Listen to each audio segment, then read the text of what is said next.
8ാമത്തെ മാസം മുതൽ 9ാമത്തെ മാസം വരെ ബെഡ് റെസ്റ്റ് ആയിരുന്നു. ആദ്യം ബ്ലീഡിംഗ് ഒക്കെ ഉണ്ടായിരുന്നു, പിന്നെ അതൊക്കെ മാറി. പിന്നെ 7ാം മാസത്തിലാണ് ഫ്ലൂയിഡ് കൂടുതലാണെന്ന് പറയുന്നത്. അപ്പോഴും ബെഡ് റെസ്റ്റ് തന്നെയാണ് പറഞ്ഞത്. കറക്റ്റായിട്ട് ബെഡ് റെസ്റ്റിലായിരുന്നു. ഏതെങ്കിലും ഒരു സമയത്ത് ഡോക്ടറെ കണ്ടപ്പോഴേക്കും ഏതെങ്കിലും തരത്തിലുള്ള വൈകല്യം കുഞ്ഞിനുള്ളതായിട്ട് സുറുമിയോട് പറഞ്ഞിരുന്നോ? ഇല്ല, പറഞ്ഞിട്ടില്ല. പിന്നെ എപ്പോഴാണ് ഇങ്ങനെ അറിയുന്നത് നിങ്ങൾ? ഞങ്ങൾ ഇവിടെ നിന്ന് വണ്ടാനത്തേക്ക് റെഫർ ചെയ്തു. അവിടെ ചെന്നപ്പം അവിടെ നിന്ന് പറഞ്ഞു, ചെന്നുടഞ്ഞ് അവിടുത്തെ ഡോക്ടർമാർ പറഞ്ഞു കുഞ്ഞിന് വൈകല്യങ്ങളുണ്ടാവാം, ഇത് നിങ്ങളുടെ അടുത്ത് അവിടെ നിന്ന് പറഞ്ഞിരുന്നോ എന്ന് ചോദിച്ചു. ഇല്ല, ഒരു കുഴപ്പവും ഇല്ലെന്നാണ് പറഞ്ഞിരുന്നത്. പക്ഷെ അവിടെ നിന്ന് പറഞ്ഞ് കുഞ്ഞിന് വൈകല്യങ്ങളുണ്ടാവാം എന്ന്. പ്രസവശേഷം ഉടനെ കുഞ്ഞിനെ കണ്ടോ? ഇല്ല, കണ്ടില്ല. എന്താ പറഞ്ഞത്? ഒന്നും പറഞ്ഞില്ല എൻ്റെ അടുത്ത് കുഞ്ഞിനെ പറ്റി. എന്ത് കുഞ്ഞാണെന്ന് പോലും പറഞ്ഞില്ല. പെട്ടെന്ന് തന്നെ കുഞ്ഞിനെ അവിടുന്ന് കൊണ്ടുപോവുകയാണ് ചെയ്തത്. സിസേറിയനായിരുന്നു. പിന്നെ 3-4 ദിവസം കഴിഞ്ഞിട്ടാണ് എന്നെ കൊണ്ടുപോയി ദൂരെ നിന്ന് കുഞ്ഞിനെ കാണിച്ചു തരുന്നത്. പക്ഷെ അത്രയും ദിവസം ഞാൻ വിചാരിച്ചിരുന്നത് കുഞ്ഞില്ലെന്നാണ്. കാരണം ആ ഡോക്ടർമാർ തമ്മിൽ പറയുന്ന കേട്ടായിരുന്നു 2 ദിവസത്തിൽ കൂടുതൽ കുഞ്ഞ് ജീവിച്ചിരിക്കത്തില്ല. പിന്നെ ഞാൻ ആരോടും ആ വിഷമത്തിൽ ഞാൻ ആരോടും ഒന്നും ചോദിച്ചില്ല.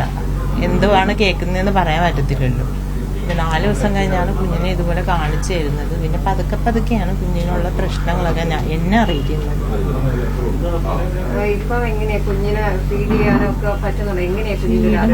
വായിൽ കൂടെ ട്യൂബ് ഇട്ടിട്ട് അതിലൂടെയാണ് പാലൊഴിച്ചു കൊടുക്കുന്നത്. പിന്നെ കണ്ണ് തുറക്കത്തില്ല കുഞ്ഞ്. പിന്നെ കമത്തിയെ കിടത്താൻ പറ്റത്തുള്ളൂ. നേരെ കിടന്ന് കൈകാലിട്ടടിക്കേണ്ട കുഞ്ഞിനെ കമത്തി കിടത്തി, കയ്യും കാലും ഒന്നും അനങ്ങാത്ത രീതിയിൽ കമത്തി കിടത്തിയാണ് കുഞ്ഞിനെ ചേറ്റി കിടത്തിയിരിക്കുന്നത്. പിന്നെ ഉള്ളില് എന്തൊക്കെ ഹാർട്ടിനൊക്കെ എന്തോ ഹോളൊക്കെ ഉണ്ടെന്ന് പറയുന്നു. കുഞ്ഞിന്റെ കരച്ചില് അടുത്ത് നിന്ന് മാത്രമേ കേൾക്കാൻ പറ്റത്തുള്ളൂ, ദൂരെ നിന്നാ കേൾക്കാൻ പറ്റത്തില്ല. വലിയ ഒച്ചയിലല്ല, ചെറിയൊരു. ആദ്യം ഒന്നും കുഞ്ഞ് കരയത്തില്ലെന്നാണ് അവിടുത്തെ ഡോക്ടർമാർ പറഞ്ഞത്. ഇപ്പൊ ചെറിയൊരു ഒച്ചയിലാണ് കുഞ്ഞ് കരയുന്നത്.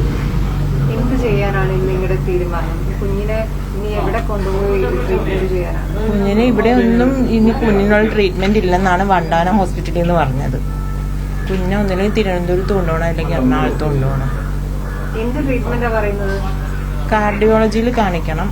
പിന്നെ ആദ്യം അതാണ് മെയിൻ.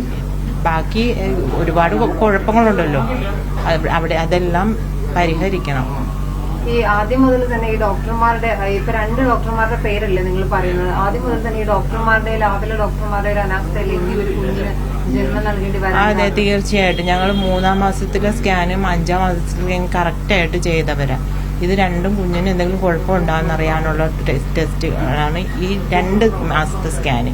പക്ഷെ ഇതിലൊരു നോർമലാണ് അവർ എഴുതിയിരിക്കുന്നത്. ഒരു കുഴപ്പമില്ല, കുഞ്ഞ് നോർമലാണ്. കുഞ്ഞിന്റെ കാർഡിയാക് ആക്ടിവിറ്റി നോർമലാണ്, എല്ലാ സ്കാനിങ്ങിലും എഴുതിയിരിക്കുന്നു. പക്ഷെ ഇപ്പൊ കാർഡിയാക് പ്രോബ്ലം ഉണ്ടെന്നാണ് ഡോക്ടറും ഇവിടുന്ന് പറയുന്നത്.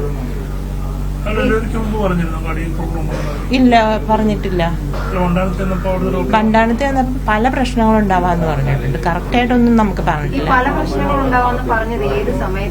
ലാസ്റ്റ് 37ാമത്തെ ആഴ്ചയിൽ 37ാമത്തെ ആഴ്ചയിൽ കുഞ്ഞ് ജനിച്ചു കഴിഞ്ഞാൽ കുഞ്ഞിന് ഒരുപാട് വൈകല്യങ്ങൾ ഉണ്ടാവാം. നോർമലായിട്ടുള്ളൊരു കുഞ്ഞായിരിക്കത്തില്ല.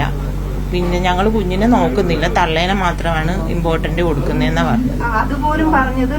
ലാസ്റ്റ് സ്റ്റേജിൽ വണ്ടാനത്ത് എന്നതിന് ശേഷം പറയുന്നത്.